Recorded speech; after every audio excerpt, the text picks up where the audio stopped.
Salut tout le monde, j'espère que vous allez bien. On est toujours au Salon du 2 roues de Lyon 2025. Deuxième journée qui commence à être extrêmement longue les amis. Ça fait plus de 12 heures que je suis dans le salon. Je commence petit à petit, doucement mais sûrement, à me laisser partir. Et c'est donc la dernière vidéo du salon les amis. Je sais qu'il y en a certains qui auraient aimé voir certaines marques que je n'ai pas couvertes. Rieju, Moto Morini, Moto Guzzi. Ça a été un choix que j'ai fait. Vous savez, je partais avec l'idée de faire tant de vidéos et en fait, avec l'avancée, en fait, il y a des petits imprévus, des contretemps, la fatigue qui s'installe et c'est compliqué de pouvoir tout faire. Donc écoutez, j'essaierai de faire mieux la prochaine fois. Je pense que ce sera peut-être une des dernières éditions des salons comme ça où je partirai tout seul. Il faudra que je prenne quelqu'un avec moi qui soit capable de mettre en ligne les shorts, etc., de pouvoir gérer un peu l'aspect logistique parce que c'est vrai qu'effectivement, moi j'arrive à un moment où je ne peux plus. Et donc on est devant un constructeur qui va lui aussi profiter de l'absence de deux autres constructeurs. C'est un petit peu mystique ce que je dis, mais vous allez comprendre pourquoi. On est sur une marque qui monte en puissance, doucement mais sûrement, et qui est pourtant encore derrière deux autres constructeurs qui sont plus établis, mais des constructeurs qui sont absents de ce salon. On est actuellement, les amis, chez Voge. Et oui, Voge, la marque chinoise qui propose souvent des rapports qualité-prix assez hallucinants. Et eh bien, pourquoi est-ce qu'ils en profitent? Ils en profitent parce que ni CF Moto ni Zontes ne sont présents au Salon du 2 roues de Lyon, ce qui leur permet d'avoir un boulevard pour dérouler et présenter leurs nouveautés en étant totalement tranquille. Il y a quand même QJ Motor qui est présent, mais ça laisse un petit peu plus de place pour respirer. Et donc, on va regarder un petit peu les machines de chez Voge, ce qu'ils proposent. J'ai déjà parlé beaucoup de la marque en expliquant qu'ils avaient des trucs qui étaient quand même assez stylés, qui se sont toujours un petit peu pour le début restreints à des motos qui sont dans les 500-600 cc. Et puis là, récemment, avec notamment la Valico, la 900 DSX, tout ça a un peu changé, donc on va regarder ça. N'oubliez pas de vous abonner à cette chaîne, de mettre un petit pouce et un like, ça aide au référencement. Et puis pour nos amis à l'international, eh bien profitez de ces dernières images du Salon du 2 roues de Lyon. Et on va commencer par parler d'une moto qui m'avait attiré l'œil. J'en avais fait un reel quand je l'avais eue parce qu'elle était vraiment très très intéressante cette moto. Regardez, on va y aller. Il s'agit eh bien de la petite Voge. Alors je vais me tourner de ce côté-là, ce sera un petit peu plus simple. La RR660S. J'en avais parlé lors d'une de mes vidéos sur la chaîne pour montrer que cette moto, elle est très très très intéressante sur pas mal d'aspects. Petite sportive qui fait vraiment bien le taf. Je me remets un petit peu les caractéristiques en tête. Donc on est à 70 kg, donc 95 chevaux. Moto compatible pour le permis A2, 64 Nm. Et déjà dans l'apparence, j'aime bien ce qui a été fait. La machine, elle a vraiment une gueule à elle. Elle a une identité qui est vraiment propre. Regardez un petit peu les traitements ici avec les fourches qui sont très jolies, les petits commodos qui sont bien finis. Vous le voyez qu'on a un petit écran TFT aussi sur la moto. Tout ça est de très très bonne alloi. Encore une fois, un truc que beaucoup de constructeurs chinois font et c'est une très très bonne chose, c'est qu'ils ne lésinent pas sur les moyens pour avoir des bons équipements. Vous voyez qu'on a des étriers radio Brembo, on a une fourche inversée. Tout ça inspire confiance et ça donne envie de se dire j'ai envie d'essayer, j'ai envie de lui donner sa chance à cette machine. Elle est vraiment très cool. J'avais vu la Brivido aussi qui était une machine qui m'avait bien plu à l'ECMA 2024. Mais on est vraiment sur une très belle proposition. Peut-être qu'un de ces quatre, j'aurai l'occasion de vous tester cette machine. Elle est vraiment vraiment chouette en tout cas. J'aime beaucoup la gueule qu'elle a. Ça fait penser un petit peu à ce que QJ font, mais il y a aussi un petit peu de BM et puis il y a une identité assez propre. Donc c'est plutôt chouette.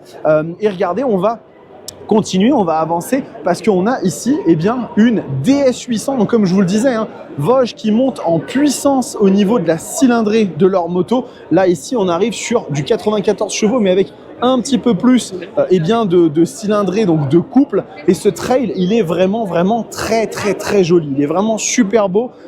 J'ai pas grand chose à dire sur la finition. C'est vraiment super sympa. Regardez le petit écran TFT vertical qui va très très bien. Donc vraiment machine ultra sympa. Petite jante à rayon. Vous voyez qu'encore une fois, on rigole zéro sur les équipements, suspension, étrier Nissan. Donc on va pas chercher que du côté de Brembo, ça c'est cool. On commence à voir aussi des équipementiers différents, c'est une très très bonne chose. Petit cadre tritubulaire, vous le voyez, enfin, la moto a l'air d'être vraiment assez cool. J'ai hâte de voir ça arriver sur le territoire et de commencer à voir les petits tests arriver. Vous voyez qu'au niveau des Komodo, ça fait penser un petit peu à du KTM, c'est plutôt cool. Et ben écoutez, on a aussi, je vais aller un petit peu plus loin, vous allez voir, parce qu'il y a d'autres motos qui sont elles aussi très très cool. J'aimerais bien passer de ce côté-là. Je ne sais pas si elle est peut-être pas là, la 900 DSX. Si, elle est là, justement, regardez.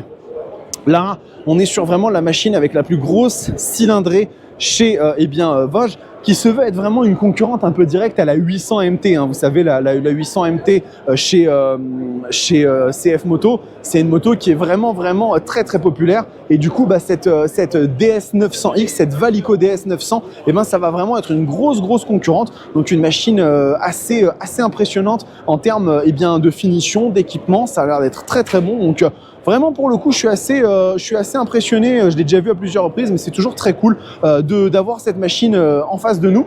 Désolé les amis, je reprends. Il y avait un abonné qui avait voulu faire une petite photo. Hein, je savais comment ça se passe. Hein, on essaye de faire les choses au mieux pour tout le monde. Donc, je disais, la 900 DSX, la Valico, qui est donc une moto intéressante d'un point de vue techno, d'un point de vue équipement, d'un point de vue motorisation. Hein, c'est vraiment une proposition qui, je trouve, est plutôt cool, avec les petites valises latérales en alu, le top case, tout ça, ça m'a l'air d'être plutôt très sérieux. Ici, vous voyez, hein, on a du régulateur de vitesse. Là, clairement, hein, ça, c'est un copier-coller du Komodo des 790 Adventure et consorts, de la génération 790 chez KTM. Bon, ce qui marche n'est pas forcément à modifier. On a l'air d'avoir un bel écran TFT. C'est dommage que les machines ne soient pas allumées. Malheureusement, on ne peut pas mettre de l'alimentation électrique sur toutes les motos. Et là, vous voyez, vous avez les Roadsters, dont notamment en fait la 625R. Alors, comment elle s'appelait déjà cette moto? C'était la... j'ai plus le nom. Parce que c'est pas 625R. Elle a un nom, cette machine. Et ça faisait vraiment partie des premières motos que j'avais vues chez Voge, avec un rapport qualité-prix qui était vraiment ultra intéressant. Il me semble même que c'était la 525. Hein. Ça doit être un modèle un peu plus haut de gamme, avec, regardez, des traitements sur le réservoir qui ont l'air très chouettes.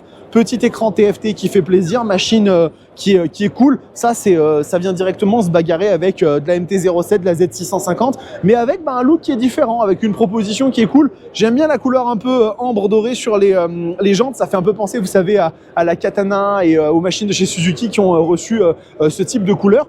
Et franchement, ça fait vraiment plaisir. Ici, une version un peu plus petite, la 125R, qui est, elle, bien évidemment dédiée à un public un petit peu plus permis A1 ou vraiment jeune permis qui démarre et qui veut une petite machine chouette. Ça peut très bien se comparer à une CB 125R. Hein, c'est plutôt joli, c'est plutôt bien fini.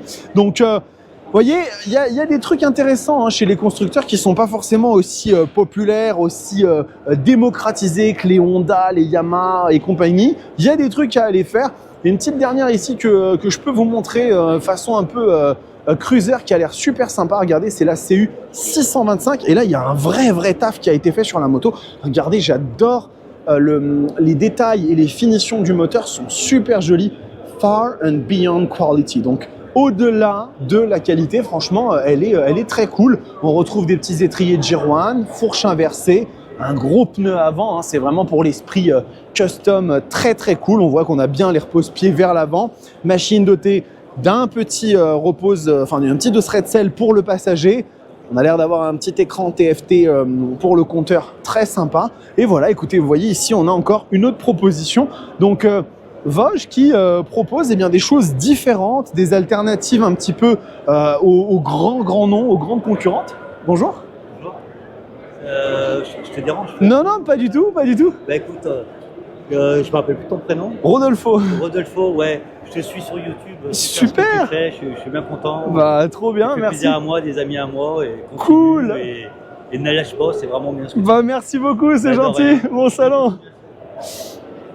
Désolé les amis, hein, qu'est-ce que vous voulez, hein, j'essaye de répondre à tout le monde, c'est normal, je vais pas mettre des vents aux gens. Donc, comme je disais, Voge qui propose des choses qui sont un petit peu différentes, des alternatives intéressantes qui permettent justement d'avoir des bulles d'air de fraîcheur parmi tous les grands constructeurs qui des fois proposent des choses qui sont peut-être un peu trop convenues, un peu trop attendues.